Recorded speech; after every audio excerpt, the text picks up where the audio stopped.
All right, good afternoon, everyone. So today we have Dallas May here with LCA, and he's going to be presenting to us for the PM Tech session. Dallas is a project manager with LCA Environmental. He's a Texas licensed professional engineer and TCQ registered LPST project manager. He received his BS in physics from Abilene Christian University and taught high school chemistry and physics for a time before earning his MS in environmental engineering from SMU. He joined LCA shortly after and has now been with the firm approximately 10 years. The majority of his work experience involves hazmat investigations and mitigation for transportation and infrastructure construction, including designing both electric vehicle charging stations as well as conventional bulk fueling systems. Mr. May regularly volunteers with civic and professional organizations. He's a den leader for his son's Cub Scout pack and is serving as the Scouting for Food chair for the BSA Circle 10 Council and the White Rock Center of Hope. 2019, he organized and produced a City of Dallas mayoral candidate debate hosted by the ASCE Dallas branch, which focused on infrastructure topics relevant to the City of Dallas. 2016 and 2018, Mr. May worked pro bono with the Zimbabwe Environmental Management Agency and the Church of Christ in Zimbabwe to conduct an investigation of groundwater contamination that threatened the small community's water supply. That was cool, bro. He particularly enjoyed using his Cassegrain telescope. Cassegrain telescope to teach astronomy at the local schools and community events during his visits. Dallas lives in Dallas, Texas, with his wife and two children. So I'll now hand it off to Dallas for his presentation. Thank you. I think I muted it. Let me make sure, but yeah. Yep. Let's see. It's a tight knit group today. Can you flip over back to the can they hear me? Or Yeah. Can we flip back over to the Zoom? To the Zoom people? Where's my Zoom people? This right here. There you go. There we go. Let's see. Who here on Zoom can turn on their cameras? Anybody can turn on their cameras for me so we can say hi? Hey, we got one. Good to see you.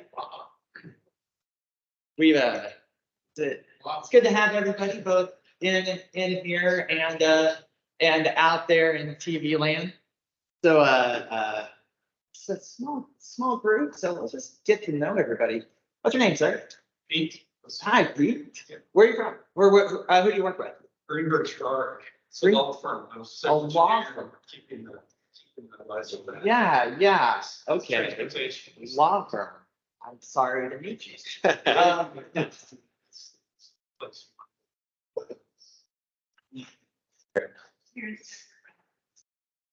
Where do you work from? Well, I've been in management for operations for about a year Uh-huh. So I just started. What do y'all do at STV? Well, here locally, we do transportation and water. Uh-huh. And so for me, so we were seeking like required that's an eating a lot of transit. Okay. And you are? Sabrina. Okay, nice to have you. Nice to have you. You bet. So Bill engineering for working on myself and my wall. Very good. Very good. Thanks for coming. And you? Name's Kid. I also work for myself in engineering. Oh, very good. Very good. I'm Jason Kelleher with Creani. Do water, wastewater, transportation service supervisor. All right. Nice to have you. I'm Carlos Balderrama, and I work with Consort, mostly in the transportation highway field. Mm-hmm. I'm Nala. I work for myself as well, doing residential design. It's great to have everybody here. Is there anybody online that'd like to introduce themselves? Because we got a few more people online. It's all right. Hi, this is Arvind Padala with CDM Smith. Thanks for chiming in. Thanks for coming. Let's see. I'm gonna try something, and this is unfortunate. We don't have a camera on this. I can turn it on, yeah. Camera, right? You can turn it on. We can turn it You'll have on. to start. So here's what I'd like. The way I'd like to start here. I'd like everybody to stand up. And everybody make a line. Right.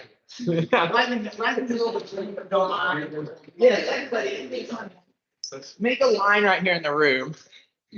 And again, sorry to people online, you know, this is the, I don't know if I can turn this around without breaking it. Let's see. Okay, so maybe that's Mr. Mark Boyd that you're seeing on the screen now. So in this room, I'm going to turn this room into a quick spectrum. Okay, so this room is a spectrum. This wall over here to your left, this far wall is, I don't care at all. This is not important to me. All right. This wall over here to the right is, this is a very, you know, this is a very, very important topic to me. I deal with this problem all the time. And I want to learn more. I want to be better at that. I want to learn more. So the question is, let's see, what are we doing? There we go. I gotcha. Turn the blur. Pick up that at the very bottom column. Oh, turn off the blur. Yeah, this doesn't work in a blur, does it? All right, All right. there you go. All right, so the question is, hazardous material management. How important to your projects and your day-to-day work is hazardous material management? Since I co-produced this, I better go. Yeah. Right, Is it like if it's important every day or can it be important like? your choice. I'm interested in how you would interpret that question. How important to your work is hazardous material management? All right. So I've got the camera for the people online pointed basically right as good as I could, right down the middle here. So most people are kind of in the, I don't want to deal with it, right? Yeah, and okay, so we have a few that are a little bit further on this end. Let's see, this STV. What, you're the furthest to the I don't care side. Why do you consider yourself? Yeah, that's it. All right, so maybe I misread that. Maybe I misread that one. Go ahead, explain your position. Oh, just that I'm not actually.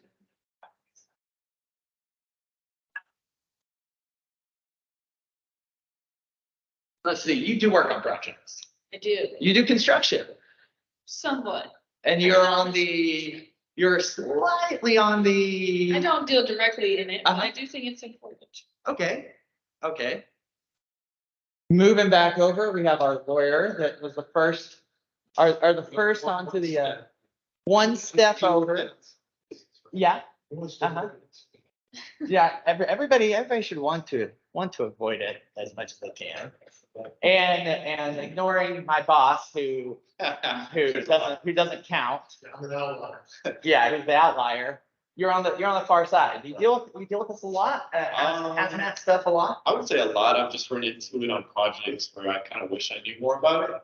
Yeah, I've actually reached out to Mark a couple of times on questions, so it does come up. So I think it's a relevant topic, you know, for me, at least in my work. All right, so let's see. All right, well, okay, let's see. Everybody has. Well, we'll move on again. I was just curious to get to know everybody and see what's going on, because that's what we're going to talk about today. Let me flip back over. Back it up so it's easy. Oh, actually, I was going to. Yes.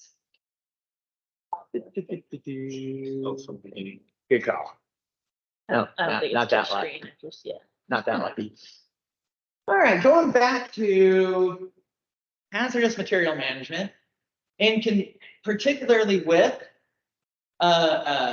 roadway construction. I've got a little story to tell everybody today. So it's a hot August day. Thank you again for coming out to hear me tell my little story. So my story starts with chapter 1, a roadway construction background. So this is the roadway that we're talking today. This right here, everybody see that online, that the dark area or the darkened US 67 coming out of downtown Dallas is our roadway of concern, and our project site is right about where the 67 symbol is, right in the middle of that project area. And here it is. Here's our little the existing conditions for this project. Right in front of right off of the roadway, we have a very typical mid-century TxDOT design, right? Everybody here is probably familiar with basically the standard TxDOT mid-century freeway design.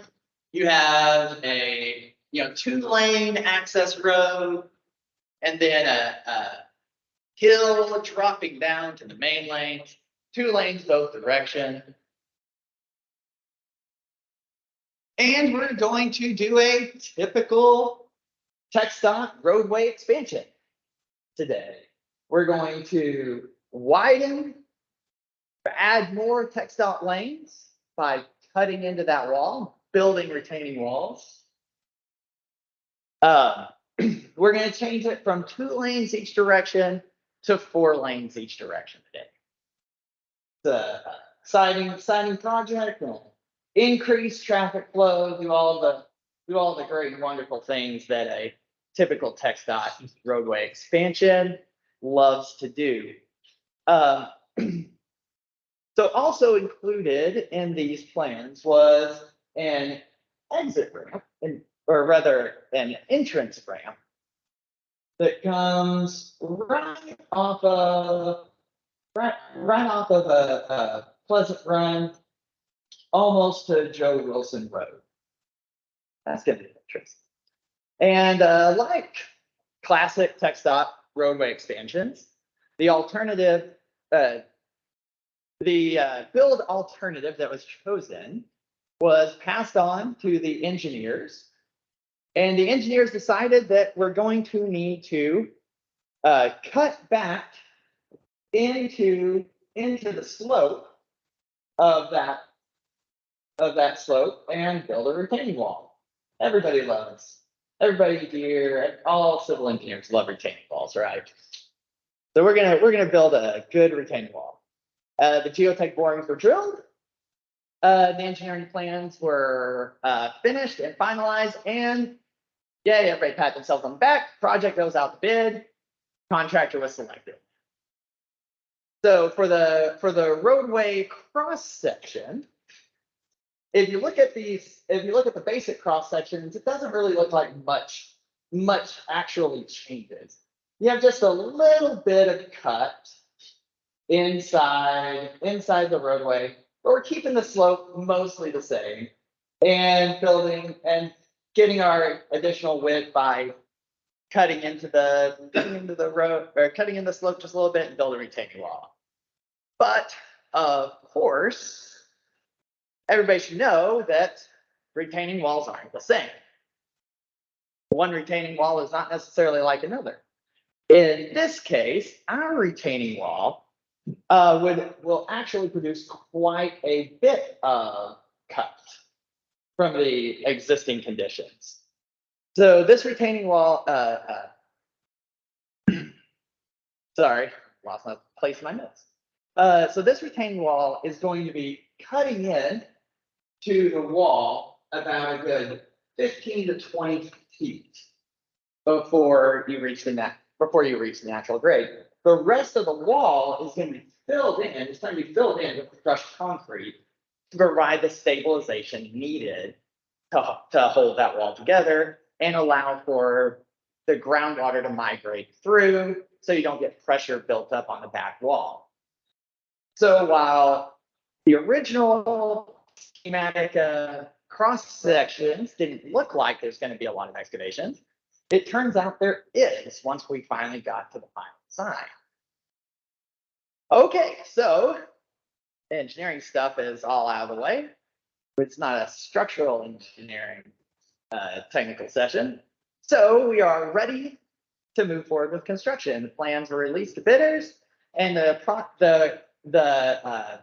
was awarded on a cost plus basis. So for the few lawyers in the room, what we mean by cost plus was if the contractor completes their project on time, they get a bonus. So they have a big incentive to complete on time. They get a big bonus if they complete on time. So in the fall of 2017, this contractor began excavating the retaining wall. Now with construction going full speed ahead, it's clear that the excavation of the slope is quite significant. We're cutting over here is where our primary retaining wall is going to be. Sorry, people online, you just have to trust me on that. The geology in this area is actually starting to show some of its secrets. You can see the different layers of rock and limestone building up on top of each other, actually very clearly. You see the alternating white and black layers, the white and dark gray layers of limestone. Those are going to be important. I'm going to put a pin in that for a second. And again, the excavation of the slope is quite significant. You can see it better in this picture. You can see how far we're cutting back to build this retaining wall now. So we're making major changes to the existing surface. And in this picture, you can see a little bit better the layers of the geology. There's sandy clay that makes up the first 5 to 7 feet. And that's followed by a thin layer of weathered limestone. Going to be important here in a minute. As well as alternating layers of different types of limestone going down to the bottom of the cut.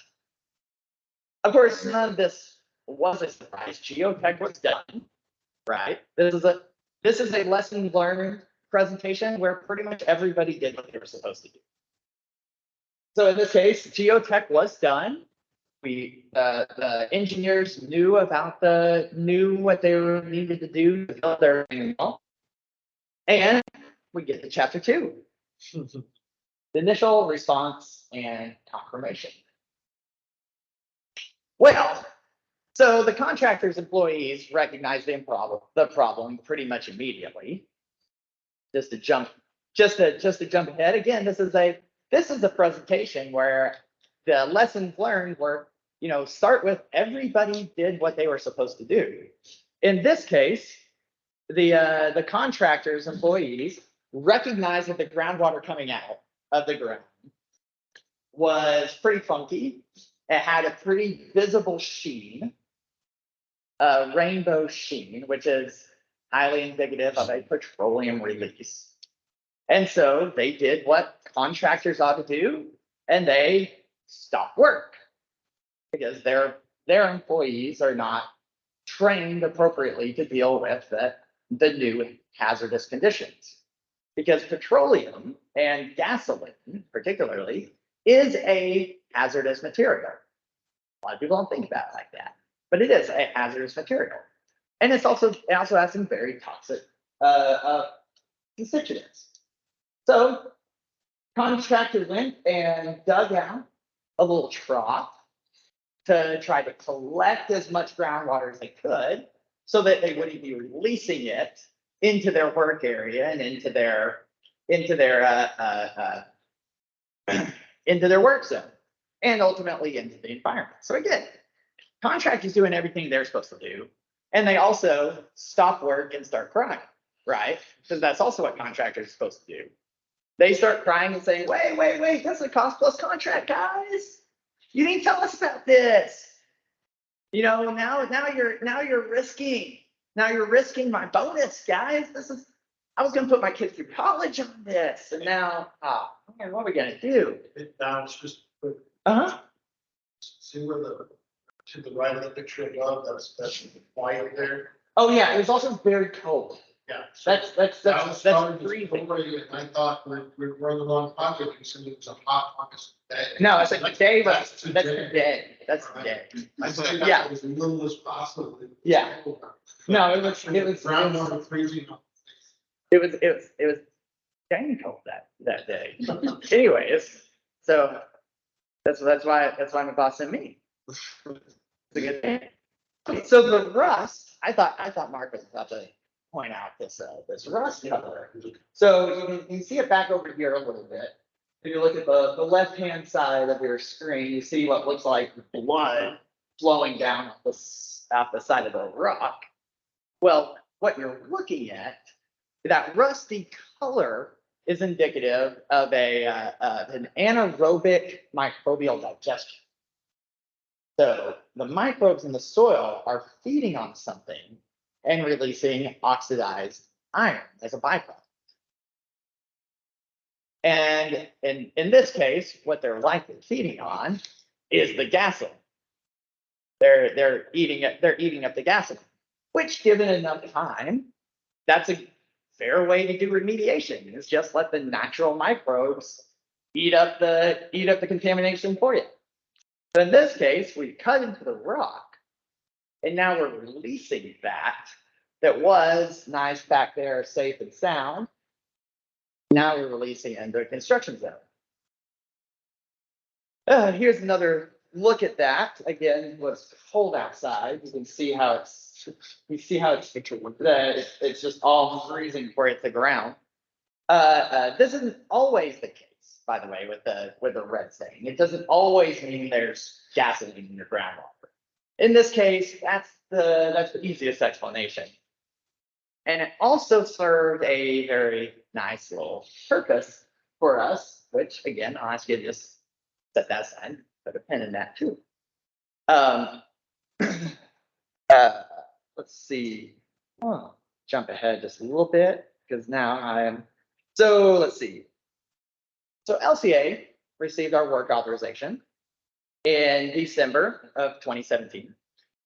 We determined that the groundwater was seeping from that thin layer of weathered limestone that we discussed earlier. So you had the sandy clay layer, about 5 to 7 feet or so, and then you had competent limestone underneath. And right between those two layers, the sandy clay and the competent limestone, you'll have a layer of fractured limestone. And that is the place where you get a lot of the shallow groundwater. So a lot of times when you have contamination on the side, that's where it's going to be. And so when we cut into that wall, we expose that fractured layer, and we've released the contamination on the side. So we develop a plan. We develop a plan of attack. We go to our site recon. We do some initial confirmation soil and groundwater testing.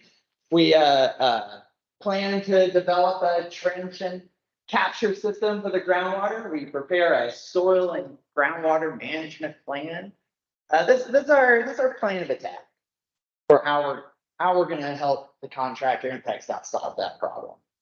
And the groundwater keeps coming. Because if you know anything about groundwater, you know you don't stop groundwater. The groundwater just flows where groundwater is in. The soil is pretty straightforward. We knew where we had to cut back. When we'd almost cut back then, everything we needed to begin with. But now we need to make sure that we're not sending contaminated soil someplace where it shouldn't be sent. I mean, contractors being contractors, right? How those backroom deals for contractors work, where I've got a lot of dirt and rock coming from US 67. Brother-in-law Joe has a low spot in his land that needs to be filled in. Well, okay, that works fine unless your dirt and your rock is contaminated with petroleum, in which case it really doesn't need to go to your brother-in-law's land. So because we didn't have anybody to, catch up, the contractor couldn't bring somebody in. We need to get this project going up and going. And I personally directed the excavation from then on and helped the contractor segregate that soil, identify the impacted soil and segregate that off. And so that it could be sent to a landfill. In all, we ended up segregating off about 264 cubic yards of soil that was found to be impacted and confirmed through laboratory analytical results. And we were able to send that to a class 2 non-hazardous landfill. So just for the timeline purposes, LCA received our work authorization on December 5th. And by January 7th, we had the wall fully excavated. And the retaining wall was now ready for construction, to move forward with construction.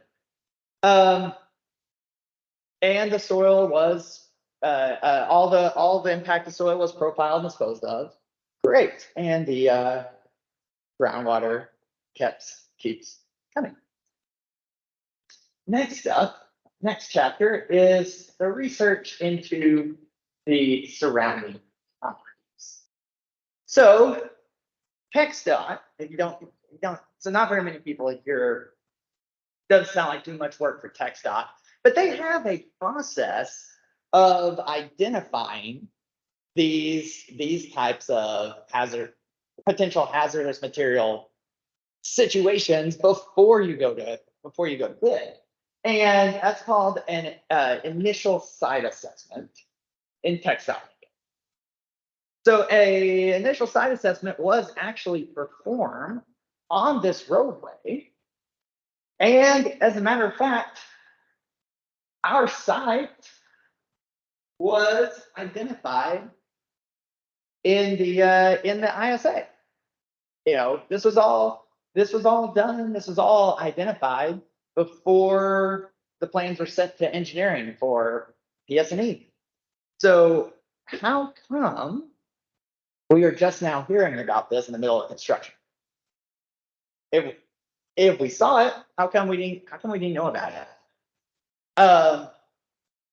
So here's a picture of the leaking petroleum storage tank site that's right next door to our construction zone where we're seeing the release. And this is the statement from the ISA.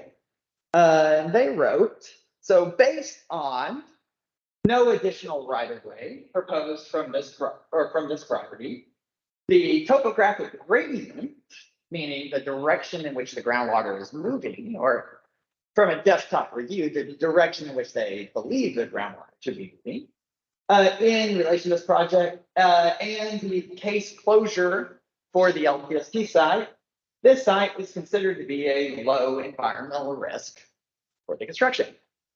And while I would I'd love nothing more than be able to throw one of my competitors under a bus on this, they didn't stop there. They said, should the design plans change to include excavation activities adjacent to the facilities, to this facility, this site would pose a higher risk due to the possibility of encountering effective material. So it wasn't missed. They said, well, based on the information that we have, based on what we see from your schematic drawings on where you want to go, this doesn't look like a risk for a high risk for these reasons. However, if you start excavating significantly towards this property, it might elevate this risk, which is, of course, exactly what ended up happening, right? They started excavating into this wall to build this retaining wall. Let's see. So let's talk about groundwater. Notice Dallas was still sure to send our client. No, our client wasn't at fault. Yeah, this is a lesson of it was called out, and maybe it could have been revisited. Maybe it could have been revisited later. No, I'm not throwing anybody under the bus today.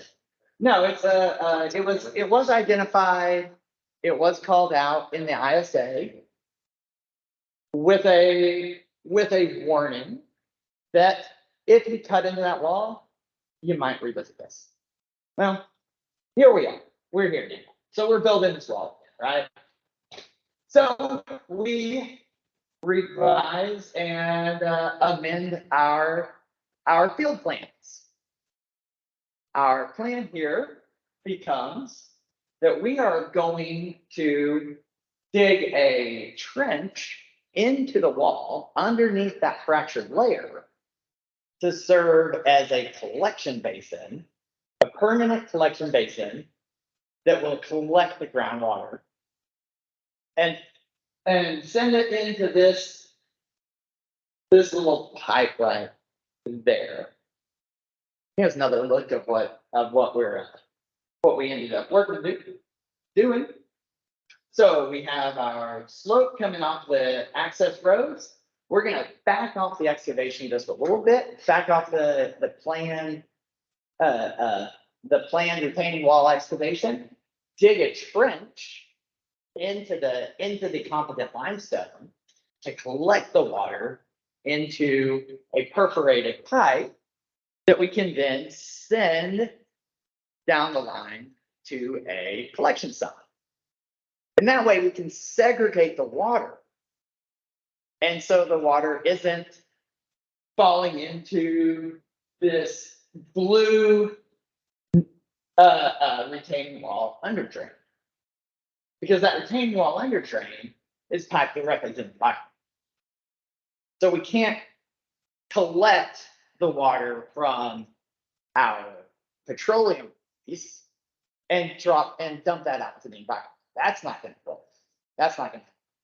So we're collecting it, we're segregating it off. And so here's our two areas. Once again, this is where, if you pull that pin out of your wall, you remember those red oxidized iron seeps. Those serve as a very convenient boundaries for where our contamination was. So those were the two areas that we had to segregate off. So we're able to build that trench underneath those two areas in that weathered limestone, that short little weathered limestone zone, collect the water and collect it into a pipe, send that pipe way downstream, all the way, in fact, quite a ways, 700 feet to a sump that we will install at a place where a contractor can come out and clean it out. We couldn't do it at the place where the contamination was because there was no safe access for a contractor to come and clean out our sump that we're going to be dumping all this impacted water into. So we had to pipe 700 feet to our on-ramp that I told you about earlier, where a contractor could get a back truck out there to it. And again, this ends up, that little green lid that's poking out of the ground is our holding tank that we ended up helping the contractor install. It specified the size and the location. We got it installed in a place where a contractor, a vac truck could get to it and clean it out. Here's another good look at it. Let's see, how am I doing with that? I am out of time. Yeah, okay, I'll speed up. Okay, removal of the overburden and the effect on ground flow. Let me just skip to the fun stuff. All right, so groundwater concentrations keep rising. They don't actually fall. The concentration, because we cut into the wall and now we've created a low pressure zone. We're actually pulling groundwater towards us. So, and with that groundwater, we're pulling the product, we're pulling the gas in towards our construction zone. And our groundwater concentrations are actually increasing over time because we're pulling more gas in. And we're, that's our sump collecting water. And so we've got another final problem. The problem that we've left with is now TxDOT is doing the remediation on a spill that they didn't do. Right? I'm looking at my lawyers, right? Yeah, pat yourselves on the back. We're doing a good job for the environment, but now TxDOT is paying for somebody else's remediation, right? So we had to point this out to TCEQ. TCEQ's local PSP guru at the time, his name is Lonnie Gilly. He retired last year. We miss him. He's a good guy. He came out, was able to help, worked with us to confirm that the release is likely coming from this gas station, reopened the LPST, reopened LPST, and the TCQ came out and installed a number of monitoring wells on site. And lo and behold, they go and confirm what we were already telling them, that there is benzene in the water that's coming through. There's gasoline in the water that's coming through. Let's see. Yeah, more groundwater results. Very nice. Yeah. And we are also able to draw a groundwater gradient. And it's going right towards our entrance where we were seeing our contamination. So for ongoing recovery, this is actually still out there, and it will, this little green lid will be out there out off of 67, collecting groundwater for a good long while. And in fact, it's still there, and they are still coming out. So the most, last time I updated this table was 2020, but the TCEQ and the responsible party, the gas station, are now footing the bill for the cleanup, and they send a vac truck out just about every week or every other week, depending on how much rain they got, and clean out our sump. And this is thankfully no longer TxDOT's remediation problem. And benzene's still coming. So, lesson learned. Understand how a project changes your geology. If you have a hazmat issue, pay attention to it.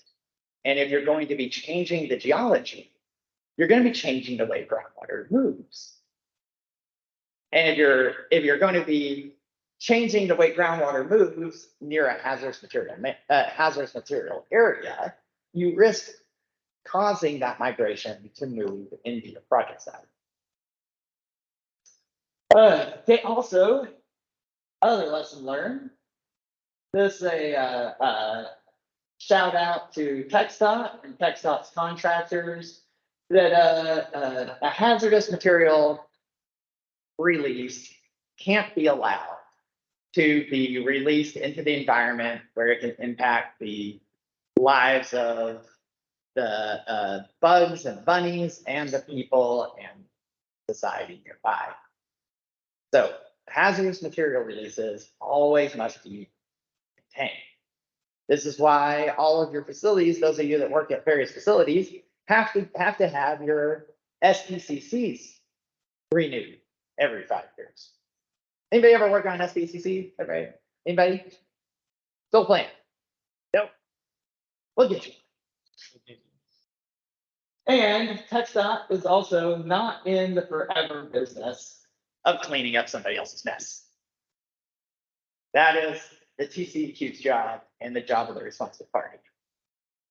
So once the solution was made and everything was under control, we released that responsibility onto the people who need to be cleaned up. And that concludes my little presentation. If you have that Question. few minutes. Response about. This is an example of a project called out. Speak up. People on my hand. Hear you. I'm sorry.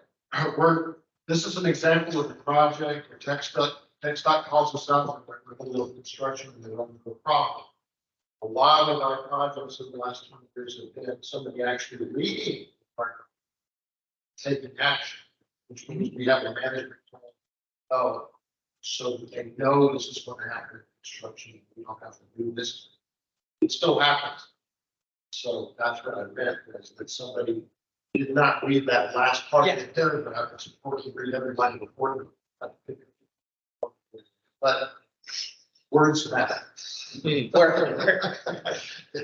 this case, that consultant said there's an issue, but it's not an issue unless you cut into the issue.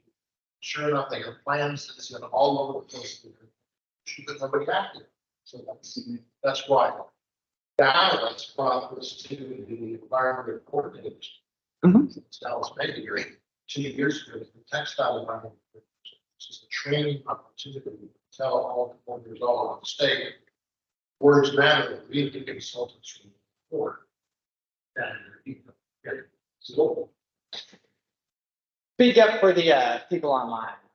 Yes. So what would you have done different? Yeah, taking that text. Okay, so what would have happened if I understand this, what would have happened if we had taken that warning into consideration earlier on? Well, in that case, we could have included a soil and groundwater management plan for the impacted soil and groundwater into the bid package. That's the biggest difference. So in that way, the contractor then has the opportunity on the front end to prepare for that and to get their ducks in a row and get their employees trained as necessary, before they start cutting into that situation. And also, we wouldn't have had to modify plans on the back end after countless revisions and countless changes and updates and final sign and seal on this retaining wall. We could have built in these protections on the front end.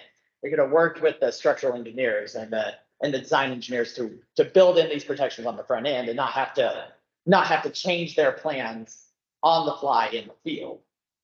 Yes, sir. So how much of a delay is that? One more time. How much of a delay? How much of a delay? Well, thankfully, we were able to, thankfully, the contractor was smart and they knew how to handle the situation. They knew how to handle the situation. They were good to work with too. And it was also good that HMTV was good to work with too. And TxDOT was good to work with too.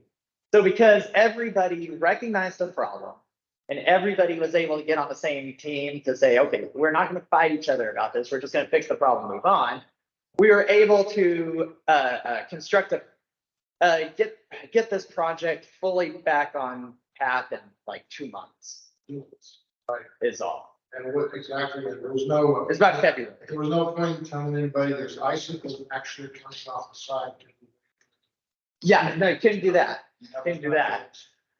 But it's always whether it's cost plus or any other thing, when they run into stuff they don't expect, everybody. Yeah, Not yesterday is too soon, too much. yes, sir. But according to that, did the college fund you funded? How did the contract? I haven't followed up with that contract. I need to follow up with that contract. No. No, they were, I don't know what, I can't remember what the conglomerate shell company's name was on that. Do you remember? Yeah. It wasn't Pegasus. But they were able to, they were able to sequence some other things. That Yeah. they were doing. Got out of everything, we're getting stuff. So I don't know if the impact was terrible. But if it goes on for 2 months, it's too long. It's too long, but it was fast. Yeah. You're talking about 6 months. Another thing I wanted to add to your answer was that sometimes when looking at a situation, you may just need to do a read. It's severe enough condition to identify off library. It's on this. Maybe you go back to the drawing board. In this case, I probably wouldn't have done that because without cutting into the face, you wouldn't have really known if you really did it. But there would have been plans in place to address. That's what we tried to do next time. On your drawing there, Dallas, it showed the flow of the gradient and angle, kind of where the track was over. Was that something you could? Yeah. Already, or is that a surprise? So no, I skipped past the, I was watching my watch and, so I skipped past the, geologic section of my presentation, which is actually also pretty interesting. There was the direction of flow was a little unexpected, based on what you would look at for a typical groundwater flow pattern. And it was discussed in the hazardous material initial site assessment that they would anticipate the groundwater flowing away from the project site. What was interesting about this, and the geology that was interesting about this, that I didn't go into because I was kind of running out of time, and I wanted to get to a few questions. Let's see if I can show you our nice little fracture.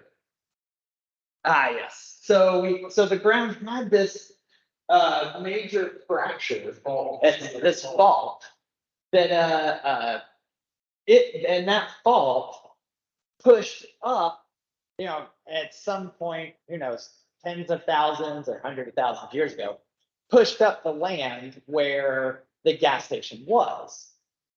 So the groundwater then was altered already from away from where you would expect it to go based on just looking at the surface level topography of the land.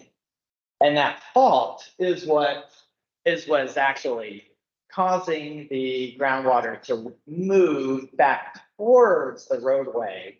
And then when we cut into it, we create a low pressure zone, and that just acts like a vacuum. And so the answer to your question your question was, should we have anticipated the groundwater flow, or was it that the groundwater flow was going towards the site? Well, the answer is, I probably would have said the same thing as the writers at ISA did. That I would also, just looking at the topography of the land, anticipate groundwater going the other way.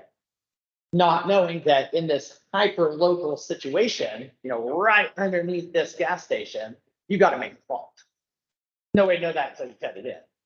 You have to be so fortunate to be able to identify this fault. Just a needle. Yeah, it's like finding this fault. Yeah. And then also being able and then being able to recognize it if you did get lucky enough to hit it, that's what you were seeing. So Google Earth photos trying to fall. You know what? I don't think we have got Google photos going back 200,000 years. You know, maybe some old, USGS photos might show that. So did the original leak get fixed or is it still leaking? So the original leak was fixed years before.